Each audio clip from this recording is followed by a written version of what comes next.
السلام عليكم ورحمة الله وبركاته. أهلا بكم في قناة بوك تاروت. هنقول طاقة برج السرطان، ويا ترى التارو عايز يقول ايه للسرطان بتاريخ 10. طاقة أسبوعية.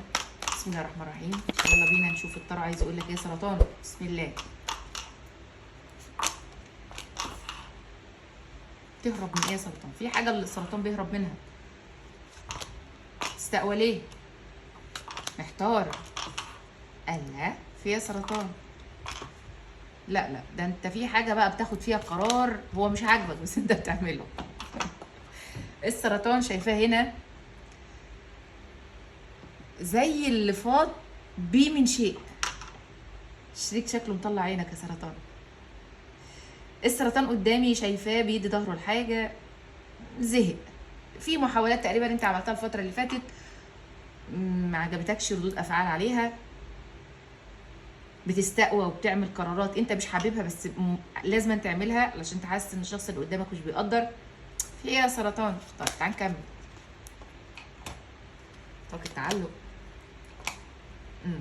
طيب في شيء انت بتغير مسارك فيه، او انت في شيء بتمنعه، او في شيء انت عايز تغير اسلوبك فيه.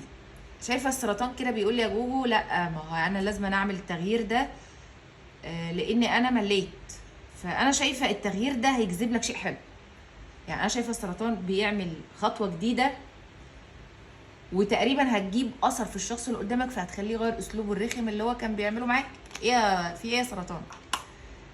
في حد مدي ظهره للسرطان هنا، خلي السرطان طاقته تقيله جدا، متضايق. انثى السرطان معايا مش مبسوطه ليه؟ انثى السرطان معايا حاسه بافتقاد امور معاها.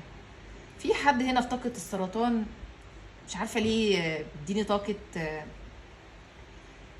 انا عايز حاجه تبقى زي المعجزه في حياتي. في حاجه انا عايزها تيجي تغير لي الواقع. مش عارفه في يعني في طاقه كده جايالي اللي هو السرطان تعب، زهق، مل.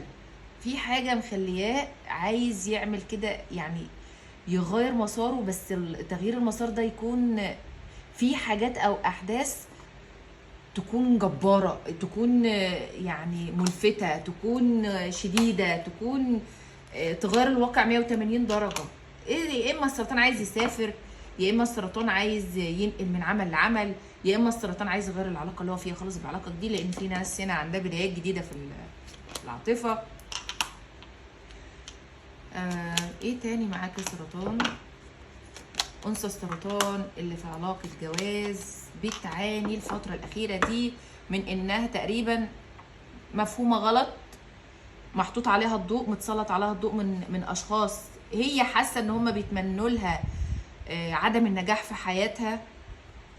انثى السرطان من الاناث اللي جميله، ضحكتها على وشها مش بتبين المشاعر اللي جواها، هي حزينه هي فرحانه مش بتبين ده، بس هي دايما متشافه ان هي مميزه او حياتها لا تقارن بالاخرين. بس ده اللي جايب لها الحسد، او هي دايما حاسه ان حياتها مش بتمشي على طول كويسه، بسبب ان هي دايما الانظار جايه لها من اقرب الناس ليها، فدايما بحياتها تحس ان هي جايه عكس ما اتمنت خالص. دي انثى السرطان. او رجل السرطان ممكن يكون حساس او نجمه قريب شويه يعني الحاجات دي بتاثر فيه. السرطان قدامي هنا انا شايفه عنده الفتره اللي جايه في حاجات بيديها ظهره، ولما هيبعد عن حاجات معينه جايله من وراها وفره. في حاجات السرطان هيتغاضى عن المحاولات فيها، وهيبتدي بدايات جديده هيجيله من وراها وفره. ممكن يكون هيغير اسلوب معين مع الشريك فالعلاقه هتتحسن، او الشريك اللي هيعمل ده مش عارفه، بس في شيء هيتغير مع السرطان الفتره اللي جايه جايله من وراه وفره. السرطان بيراقب حد وحد بيراقب السرطان. في حاجه مع السرطان تخص طرف ثالث على فكره، بس هو مكتم عليها كده في السر، مش عارفه في ايه معاك يا سرطان. في للبعض من برج السرطان علاقه مش حابب حد يلتفت ليها، او هو محتفظ باسرار لاشخاص مش حابب البوح بيها وخايف ان حد يعرف. حاول يا سرطان تهتم بتليفونك الفترة اللي جاية، لان في حد بيسلط النظر عليك شوية وعايز يعرف عنك حاجة، فركز، لان انت تقريبا حد يعرف عنك حاجة الفترة اللي جاية يا سرطان، فانتبه. بالذات رجال السرطان، متسلط عليك الضوء جدا جدا جدا. كل حاسس ان انت مختلف، في حاجة متغير فيها، فركز يا رجل السرطان على ادق التفاصيل معاك الفتره اللي جايه، لان في حاجه معاك انت ممكن تحطي فيها الفتره اللي جايه مش لطيفه. ابشر يا سرطان. تعالى نشوف طاقه الشريك ليك ايه يا سرطان. بسم الله. لا يزال هناك الكثير من الاشياء التي لم نقولها بيننا. بقول لك في حاجات لسه ما قلناهاش يا سرطان، هرجع لك الفتره اللي جايه بيها. ما زلت تطاردني افعالي، انا مفتقد شعوري بجوارك، عايزك جدا الشخص ده.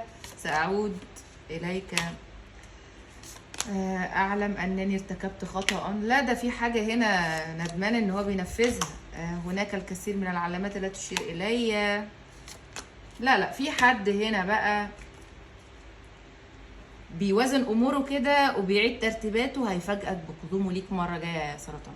في حد هنا يا سرطان، او حد هيعترف لك بمشاعر، او حد ممكن يكون غامض عليك، قرر ان هو يكون اوضح معاك الفتره اللي جايه يا سرطان. فابشر بده. الله اعلم انت حاطط طاقتك على مين، بس في حاجه زي اللي مش واضحه هتوضح.